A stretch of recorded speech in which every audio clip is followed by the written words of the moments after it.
A little girl screamed, "Daddy, that's my brother." The millionaire froze and collapsed in tears.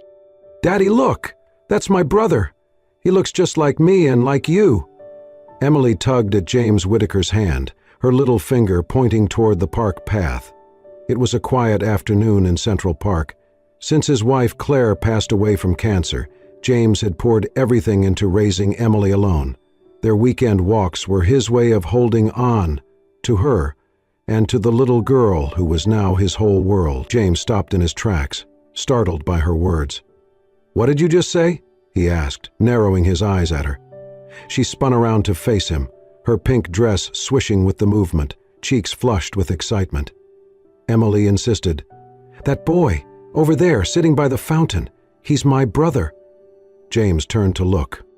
A little boy, no older than 5, sat huddled on the edge of the concrete bench, a battered cardboard box clutched to his chest. His clothes were torn and dirty, and his shoes barely held together. But what stunned James wasn't the boy's appearance. It was his eyes, bright, piercing blue, the same exact shade as Emily's. "Emily, do not say things like that," James said, trying to keep his voice calm. "You don't have a brother. You only have me." "No, Daddy, I know it," she insisted, her eyes wide and serious. "That's my brother. I feel it." James frowned. This was not some childish fantasy. The boy's eyes, he could not ignore the resemblance, the shape of his nose, the curve of his cheek. There was something hauntingly familiar. His heart began to pound. The boy was staring back now, silent, cautious, but his gaze didn't waver.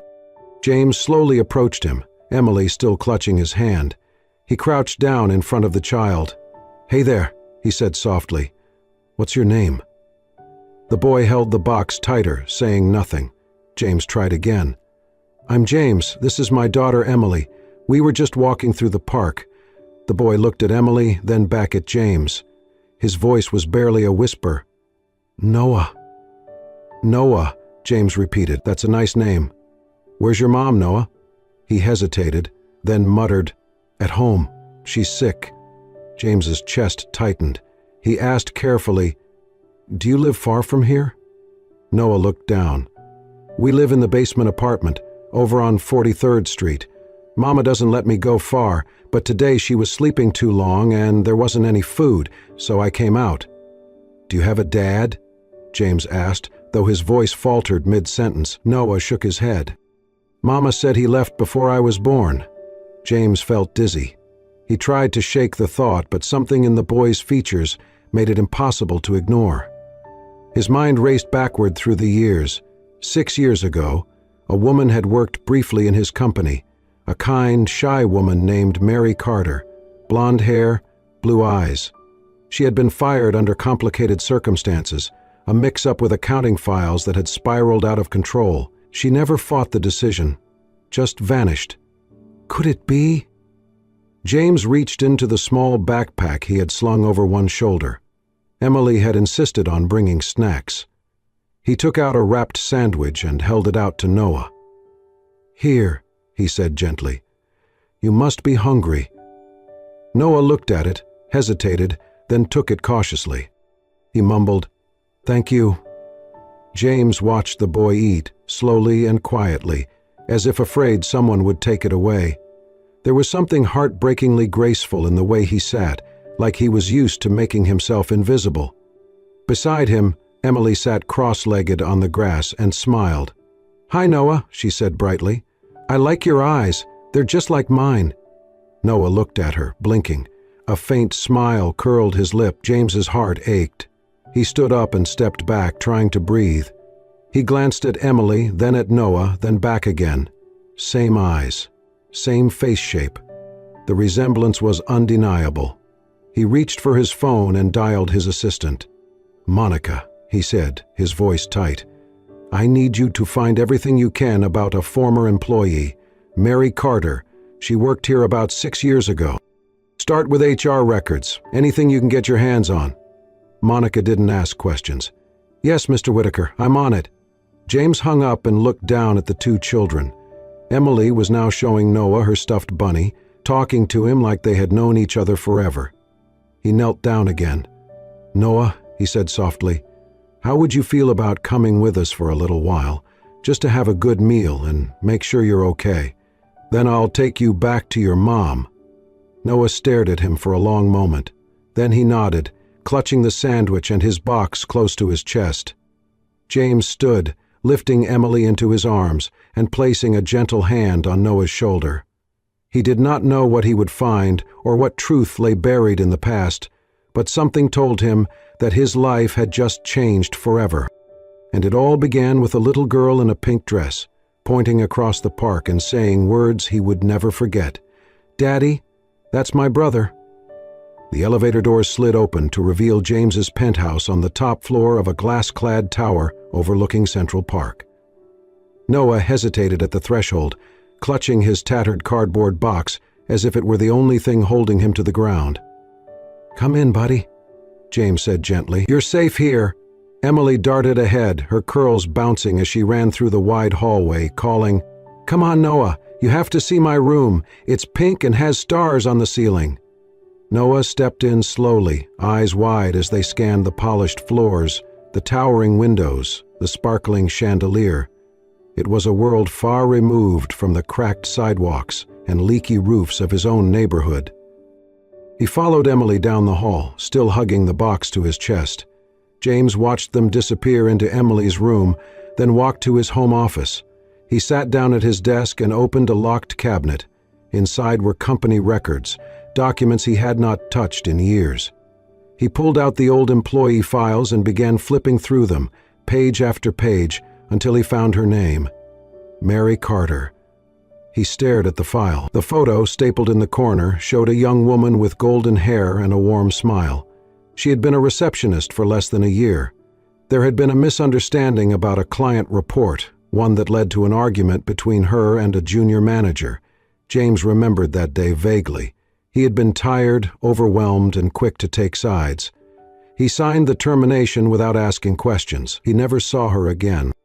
But there had been an email. Or had there been more than one? Messages he never replied to, flagged as follow-up and then buried under contracts and board meeting agendas. She had tried to reach him, and now the pieces were falling into place. Mary Carter had left the company, pregnant, alone. He found a recent address linked to her name through the company's old emergency contact form. It was in Brooklyn, an apartment in a run-down building known for cheap rentals and poor maintenance. James searched the address online and found images of cracked walls and graffiti-tagged doors. A pit grew in his stomach. Noah had been telling the truth.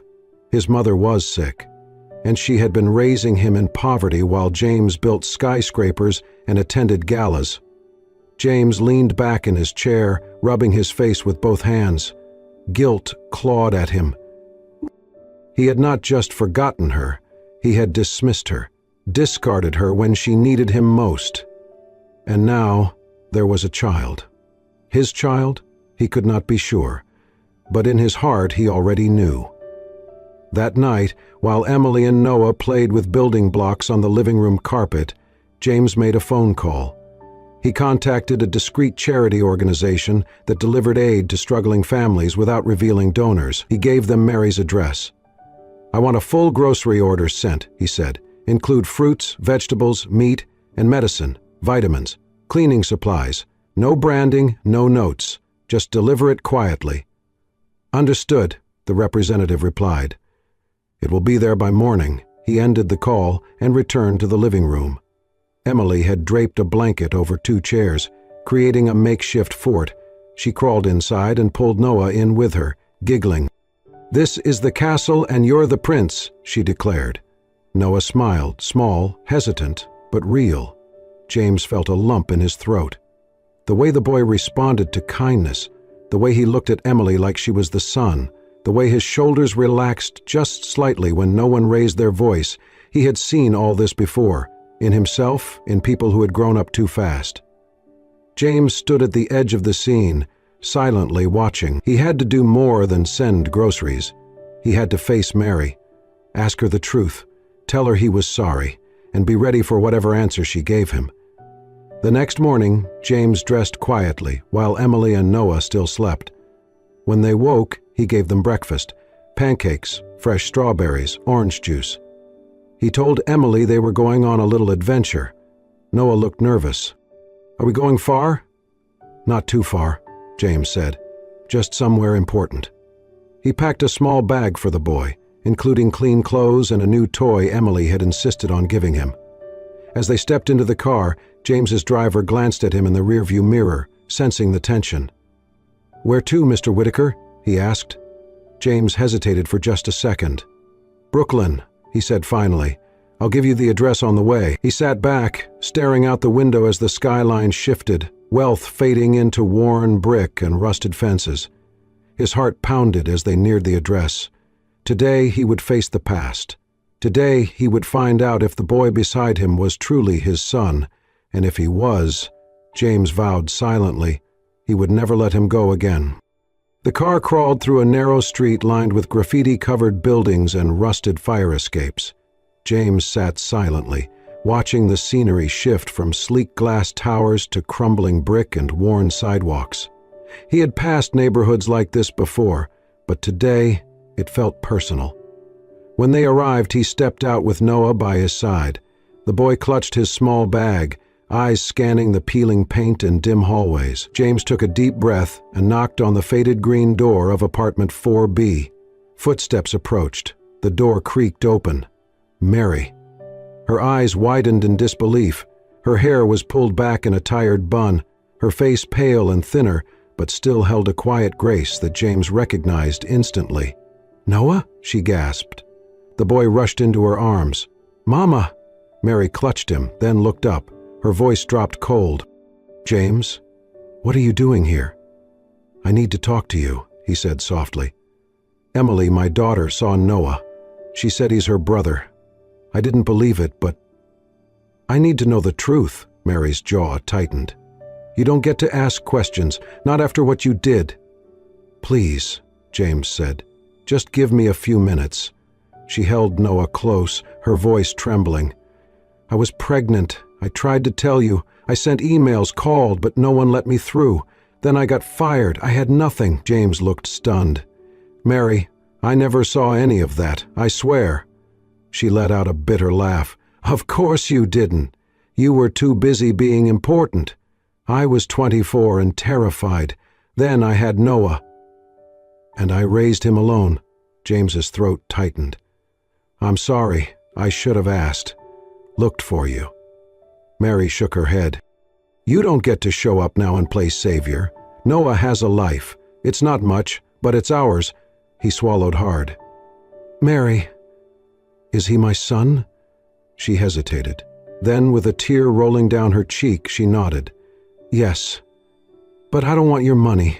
I just want to protect him." James knelt beside her. "I'm not here to take him away. I just want to help."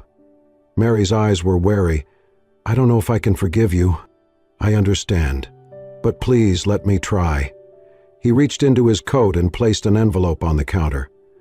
"This isn't for forgiveness. It's for Noah, rent, medicine, food. I'll come back tomorrow."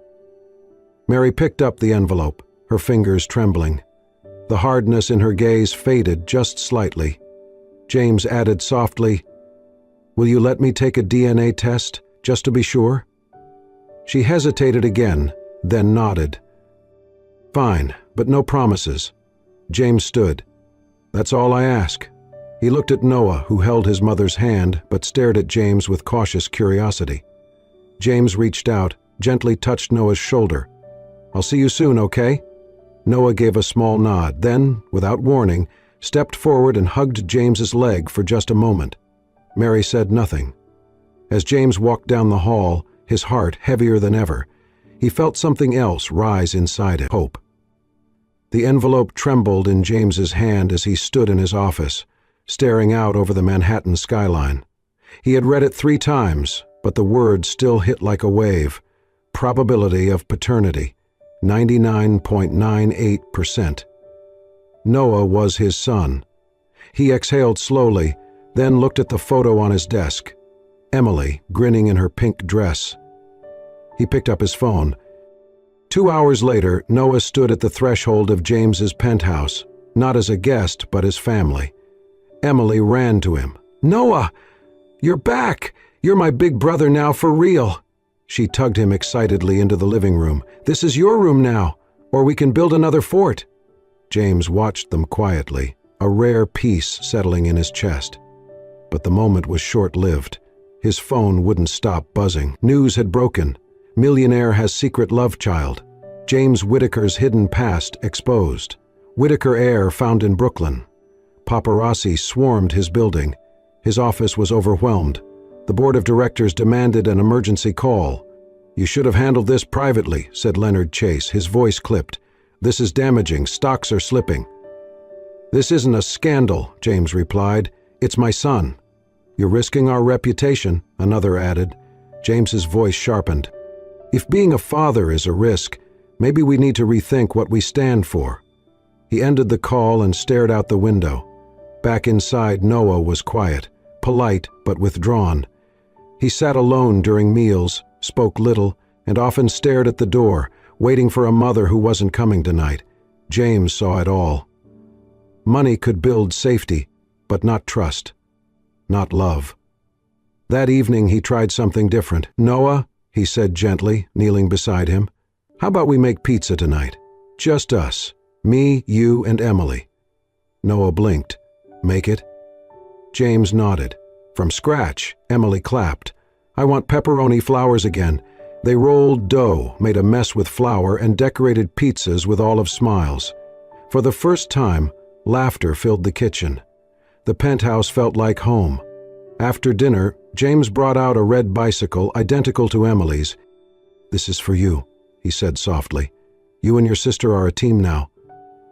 Noah stared at it, then at James. He didn't speak, but nodded, his lips curling into the smallest, real smile James had seen yet. Across the city, Mary sat on her couch, scrolling through news articles. Images of James with Noah were everywhere. Her chest tightened. He looked genuine. But could he really have changed? Her phone buzzed. James Whittaker. "Mary, I know this is a lot, but I want to do this right, for Noah and for you. Please come visit. No pressure. Let's figure this out. Together." She read it again, and again, then set the phone down. She remembered nights rocking Noah to sleep, wondering if she had made the right choice keeping him away.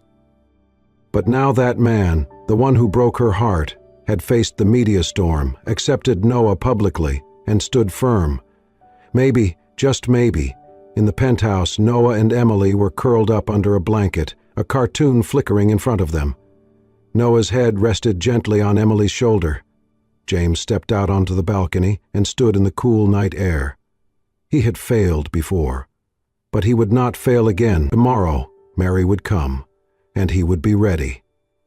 Mary stepped out of the elevator, her hands clenched tightly around the strap of her purse. The penthouse doors opened, revealing the warmth and light inside. Laughter echoed from the living room. She hesitated. James greeted her with a soft smile.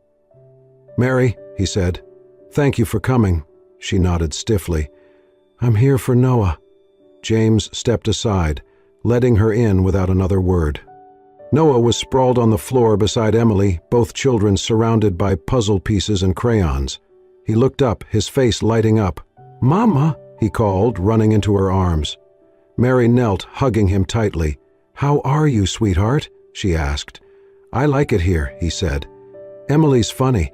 We're drawing planets." Mary smiled faintly, but her eyes flicked toward James, wary.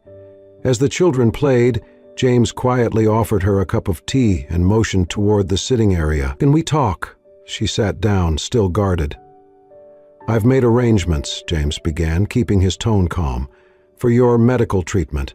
I spoke with the physician at the Ridgeway Center. You'll have access to anything you need, no cost to you." Mary stiffened. "I didn't ask for your charity." "I know," he said gently. "This isn't charity. It's the least I can do, for what I took from you." She looked away, silent. "I also spoke to a partner company," he continued. They have an opening in their communications team. If you're interested, it's yours. No obligations." Mary raised an eyebrow. "So now I owe you a job too?" "No," James said. "You owe me nothing. I just want to help. You deserve a life that isn't built on surviving." Mary stared at him, conflicted. She had imagined this meeting would be filled with pretense, with hollow words, but instead, here he was, not asking for her forgiveness, just quietly trying to fix what had been broken. Later that evening, while she watched Noah play with Emily, something remarkable happened. Noah was building a tower of blocks. It toppled over, and Emily giggled. James bent down to help him rebuild it. "Want to try again?" he asked. Noah looked up and, without thinking, said softly, "Okay, Dad." James froze. So did Mary. Noah continued stacking blocks, unaware of the moment he had created. James swallowed hard. He did not speak, but his eyes met Mary's across the room, shimmering with unshed emotion. Mary said nothing. She simply watched them, her heart aching. The next morning, as she gathered her things to leave, she found a small box placed on the side table with a note. She opened it. Inside was a delicate silver necklace with a pendant, an engraved disc with 2 names etched into the surface, Noah and Emily. The note read, "So you always remember that whatever happens between us, we are still a family because of them." Her hands trembled as she closed the box. She walked into the kitchen where James stood preparing breakfast with the kids. She cleared her throat. "James," she said quietly, "I heard about my mother's hospital bill, the one that got paid last week." James looked up, surprised. "I didn't tell you she was sick," Mary said, "but you found out, and you helped." "I did not want to make a show of it," James said. "I just wanted to help her get better." Mary's voice cracked. "You could have told me." He looked at her and said simply, "It was not about me. It was about what she means to you." Tears welled in her eyes. "Why are you doing all this?" "Because I failed you once," James said, "and I will spend the rest of my life trying not to fail you again." Mary stood still for a long time, then nodded slowly. "Noah can stay here for a while," she said. "He seems happy. He deserves that." "And you?" James asked gently. "I do not know yet," she replied honestly, "but I am willing to give you a chance to show me." James smiled, not pushing for more. That evening, as she left, Noah ran to the door and hugged her tightly. "I will be okay, Mama," he said. "We're a team now." She kissed his forehead. "Always." As the elevator doors closed behind her, Mary held the necklace in her hand, fingers brushing over the names. Maybe, just maybe, healing had begun.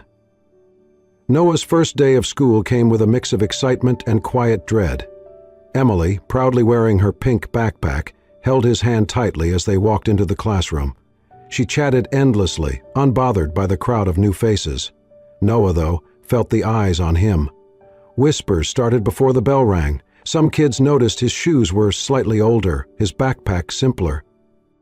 One boy sneered, "Hey, is that the kid from the news? The one who lived in the slums?" A few others giggled. Noah's shoulders stiffened. He lowered his gaze, silent. Emily spun around, eyes flashing. She stood right in front of the boy, fists balled. "You stop it," she said firmly, voice louder than expected for a 3-year-old. "Noah is my brother. He's the best. And you're mean." The classroom fell silent. Noah looked up at her, stunned. Emily turned and grabbed his hand again, smiling like nothing had happened. From that moment, the teasing faded, and Noah found a quiet sense of safety beside her. At home, James and Mary worked together to help Noah through his transition. They sat at the dining table in the evenings going over homework. On weekends, they took the kids to the park, where Emily insisted they all ride the carousel together. James packed snacks, Mary brought juice, and for the first time in years they moved as one unit. Some moments were small but quietly profound, like when James handed Mary a sweater during a chilly afternoon, or when she adjusted his tie before a school event without thinking. The rhythm of co-parenting brought familiarity, and familiarity slowly warmed into something gentler. Then came the parent-teacher night. The classroom was decorated with crayon drawings. Parents mingled in clusters. James stood beside Mary, both listening attentively to Noah's teacher, when a woman with designer heels and a sharp tone approached. "I suppose it must be strange for someone like you to be here," the woman said, addressing Mary with a condescending smile. "You know, not everyone fits in at schools like this." Mary stiffened. James stepped forward. His voice was calm but firm. "Excuse me?" The woman blinked, clearly startled. "I meant no offense, of course. It's just, well, some people come from very different circumstances." James placed a protective hand on Mary's back. "Mary is the mother of my son. She raised him with strength and love, under impossible conditions, and I respect her more than anyone else in this room." The woman faltered, then turned away without another word. Mary stood frozen for a moment, eyes glistening. "You didn't have to do that," she said quietly. "Yes, I did," James replied, "because it's true." A few days later, James organized a family picnic in Central Park. He packed a basket full of handmade sandwiches, apple slices, and juice boxes. They laid out a blanket beneath a wide tree. Emily and Noah chased each other across the grass, while James and Mary laughed from the sidelines. James tossed a ball to Noah, who caught it with a triumphant grin. Emily clapped and cheered, spinning in circles. Mary, sitting nearby, couldn't help but smile. As the sun dipped lower, Emily walked back, her cheeks flushed. She climbed into Mary's lap, wrapped her tiny arms around her and said, "My mommy is gone, but you're really nice. Can you be my mommy too?" Mary's breath caught. She looked down at the child in her arms, innocent, warm, and sincere. "I miss having a mommy," Emily whispered, "but I like you." Tears welled in Mary's eyes. She held Emily close, heart aching in ways she had not expected. That evening, as they packed up to leave, Mary walked beside James, quieter than usual. He glanced at her. "You okay?" She nodded slowly. "I've been thinking," she said, "about what's best for Noah and for Emily." James listened patiently. "I want to move closer," she said. "Maybe not here, but near enough that the kids can be together. It will make things easier." James smiled. "I think that's a great idea." They walked in silence for a moment more before Mary added, "And maybe we can talk more, about the past, about everything." James looked over at her, the wind rustling the trees around them. "I'd like that." Together, they walked forward, not as two people divided by time and mistakes, but as two parents, slowly rediscovering trust, healing, and something that resembled hope. The weeks passed quietly, beautifully. In the rhythm of shared breakfasts and bedtime stories, James and Mary found a new closeness, not from duty, but trust. They spoke honestly, laughed more, and raised two children who, in their innocence, mended what had once been broken. Noah and Emily were now inseparable. They called each other brother and sister, as if they always had. One afternoon, Mary found them hunched over a giant sheet of paper, paintbrushes in hand. "What are you working on?" she asked, kneeling beside them. Emily beamed. "Our family picture. That's you and Daddy and Noah and me and Mr. Snuggles too." Mary smiled, eyes softening at the colorful, chaotic masterpiece. That night, James hung the painting in the hallway. "This belongs here," he said. As their bond deepened, caution still lingered. One evening, James turned to Mary over coffee. "I've been thinking, maybe we should live together again, all of us." Mary hesitated. "James?" "I know it's a lot," he added quickly. "I appreciate it," she said gently. "But I've fought hard for my independence. I'm not ready to give that up." James nodded. "I understand," she smiled. "But if the offer to help with the bakery still stands—" "It does," he said. "Absolutely." He found a cozy space near the kids' school, took care of the paperwork quietly, and let Mary lead. She chose the name, menu, and tiles. What she didn't know was what James had named the shop behind the scenes. At the grand opening, balloons fluttered, neighbors lined up. and Noah and Emily handed out cookies in matching aprons. Mary stepped outside and looked up. The sign read, "Lucia's Dream." She froze. Lucia, her late mother's name. The one who had believed in her baking, the one who'd wanted nothing more than to see her daughter smile again. Tears welled in Mary's eyes. James stepped beside her. "I wanted to honor her, and you." Mary could only nod, moved beyond words. That night, after the guests had gone and the kids were dozing on the bakery bench, something unexpected happened. Noah developed a fever. It rose quickly. Mary panicked. James stayed calm, helping cool his skin, whispering reassurances. They stayed by his side all night. Mary held Noah's hand. James wrapped an arm around her. Together they waited. Just before dawn, Noah stirred, eyes fluttering open. "Are you both staying?" "We're right here, buddy," James said. Noah reached out, holding both their hands. "I want you to stay together. I want us to be a family." They didn't speak. They just looked at each other, something quiet passing between them. Later, after the fever broke and Noah was asleep again, Mary leaned into James. "I've been so scared," she whispered, "to trust again. But I see now you've changed." "I had to," James said. "For him. For you. For us." Mary closed her eyes. "Then maybe we can try again, slowly. One day at a time," James whispered, taking her hand. As morning light spilled across the bakery sign, "Lucia's Dream," it glowed softly, like a promise. Inside, a family was beginning again, whole, healing, and finally at peace. 1 year later, the Whitaker household had settled into a quiet rhythm of joy. Far from the noise and glare of the city, they now lived in a warm, sunlit home nestled in the leafy suburbs of New York. The yard was always scattered with toys, chalk drawings, and laughter. A white picket fence bordered the garden where Emily had planted sunflowers, and Noah kept a small patch for tomatoes, insisting he wanted to grow real food like at the bakery. Mary's bakery, Lucia's Dream, was thriving. Every morning, locals lined up for her famous cinnamon rolls and lemon tarts. The walls of the shop were now filled with drawings from neighborhood children, including many from Emily and Noah, who spent their afternoons there doing homework and sneaking extra cookies. James had stepped back from the helm of his empire. He still attended key meetings, but his schedule now orbited around school pickups, bedtime stories, and impromptu dance parties in the kitchen. Noah and Emily had become inseparable. They built forts, raced bikes down the sidewalk, and painted murals in the garage. To them, there had never been a before, only this beautiful now, where they were simply brother and sister, heart and soul. On a golden September afternoon, James and Mary hosted a small celebration in their backyard. The picnic table was decorated with wildflowers, and soft music played from a speaker tucked beneath the porch.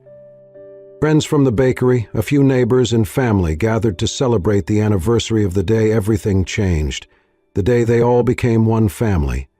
James grilled while Mary brought out her signature strawberry shortcake. Emily danced around in a pink tutu while Noah helped set the table, carefully arranging the plates. As the sun dipped toward the horizon, James tapped his glass. "Thank you all for being here," he said. "A year ago, I had no idea that my life was about to change forever. But it did, in the best way. And today, I want to celebrate the heart of our home, our family."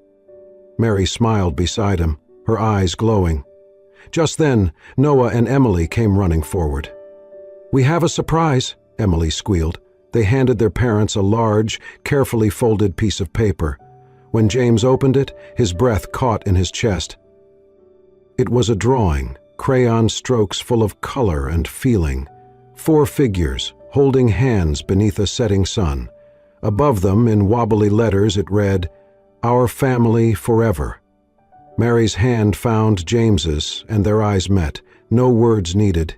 James leaned down, kissed the top of each child's head, then turned to Mary. "There's something I want to give you," he said softly. From his pocket he took out a small velvet box and opened it. Inside was a delicate silver ring. engraved with 4 names: James, Mary, Noah, Emily. "This is not a proposal," he said, voice thick with emotion.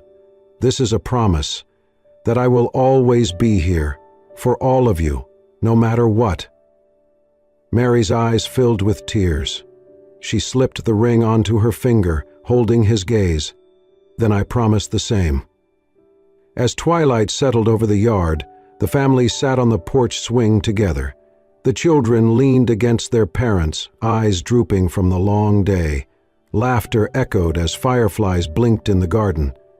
James looked around, his heart full. "We may have lost each other once," he said, "but we're never letting go again." Mary nodded, her head resting against his shoulder, and so the story ended, not with grand gestures, but with something far greater: a family, whole, forgiven, unbreakable. Under the fading light of a gentle sky, they simply held on to one another, because love, real love, always finds its way home. Thank you for watching this deeply moving journey of love, redemption, and second chances. James, Mary, Noah, and Emily remind us that no matter how broken the past may be, forgiveness and compassion can build a future worth fighting for. If this story touched your heart, do not forget to like, share, and most importantly, subscribe to Soul-Stirring Stories for more real-life inspired tales that heal, inspire, and bring warmth to your soul. Because sometimes the most powerful stories are the ones that remind us what it means to be family. We'll see you in the next story. Until then, take care and keep your heart open.